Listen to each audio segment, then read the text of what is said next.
Across the Caribbean Sea, reef systems are struggling for survival. The results of the 2010 report card for the Mesoamerican Reef show depressing declines in reef health since 2008.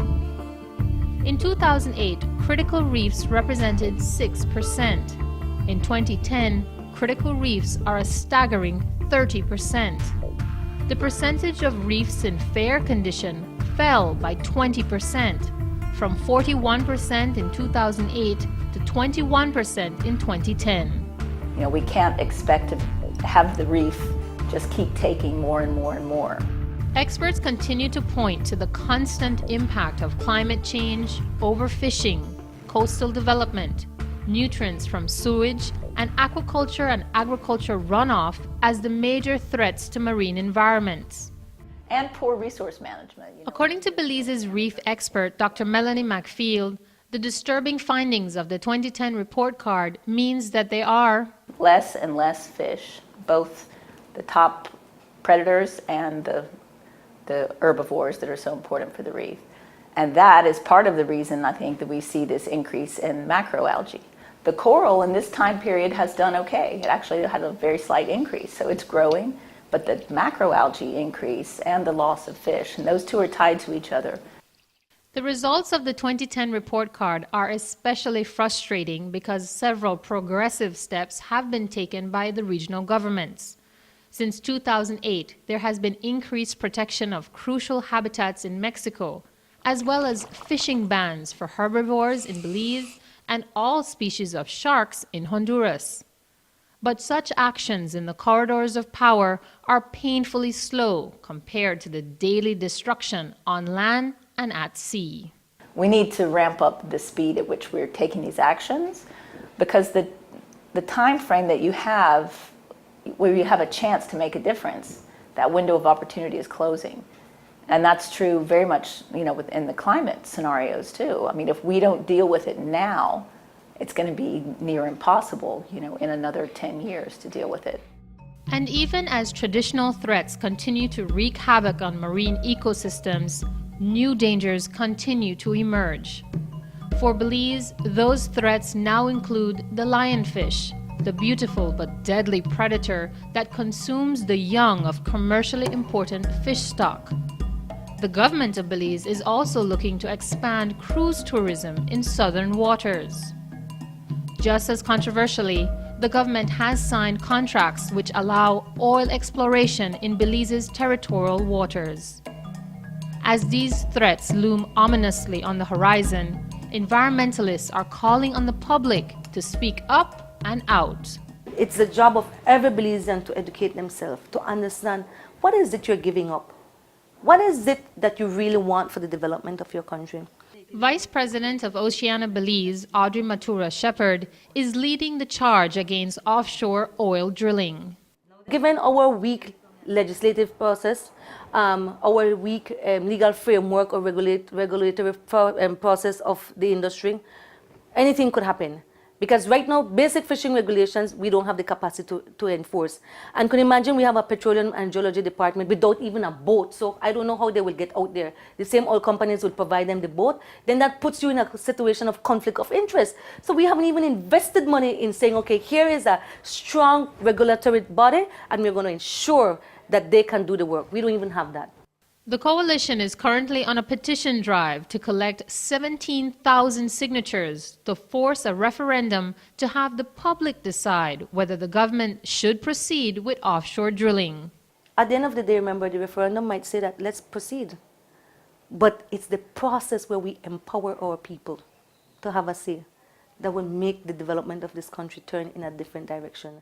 Me personally, I feel it more has to do with the commercialized fishing. People where they dive. We have too much dive masters now, too much people going on the dive. All that dredging, that settlement goes on top of the grass banks and kills a lot of marine life. If we don't tighten up, we're not going to have much left now. In 7 years, 10 years from now, it's going to be pretty much destroyed, kind of gone. CAVU, an NGO based in Costa Rica, partnered with the Oak Foundation to produce Someday is Now. The film highlights the beauty that can still be found on the reef, as well as the ugly truths happening all around us. But the science goes on saying the reef is dying, it's 5% worse, it's 10% worse. What are we going to do about it? Well, that's kind of what CAVU does. We'd love to help bring the science to action. Executive producer Dave Smith says the film will be shown in schools and community areas in every district. This is a movement, and it's gaining swell, and hopefully it really can lead somewhere. I do believe there is a chance to make this a reality. I think there's just a set of circumstances, a small country, a small population that have reached a level of frustration, and the support of the big NGOs. I honestly think there's a chance, and I think a coastal zone management plan really would make a difference. And based on the reactions of students attending the premiere, the film will be a catalyst for change. I feel inspired. Honestly, I didn't really think so deeply about it, but now it kind of sparked something in me, and now I'm kind of interested in it. I'm already a biology student, so yeah, it really got me interested right now. This is one way to get young people to know about it. We had a lot of students coming in for this forum. I hope more people come out for it, and you need to find interactive ways to get it across to younger people. I feel very moved to try to do something to save our barrier reef, especially after seeing the way that the massive change has affected the people who live on these islands and the way that it's going to affect Belize. I mean, the movie has made me want to, try to do more than what I'm already doing to help Belize. World-renowned reef scientist Dr. Bob Trench was also impressed by the film. During the premiere, Trench was honored by the Healthy Reefs for Healthy People initiative with a Lifetime Achievement Award for his work in marine science. Trench called on fellow Belizeans to see the connectivity between all ecosystems and their contributions to our very lives. But the bottom line to me is stop looking after money. Do not lose what you've inherited just in the quest for more money. We have a responsibility as a country, as a nation, to take care of what you've been given.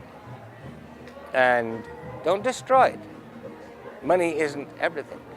You've got something precious. Protect it. Take care of it. We have such an opportunity to safeguard. I mean, we were blessed with this reef. I mean, this is like a gift of God or nature, or however you want to look at it. It's a phenomenal resource that we have, but it's also a major responsibility. And I think people don't always take that responsibility seriously. When you allow impacts in extremely sensitive areas or inside your World Heritage Site, or you're doing things that directly are stressing and damaging the reef when it's already at a critical stage in its development. I mean, if we don't get a hold of this very soon, we will really begin to lose what's left of the reef.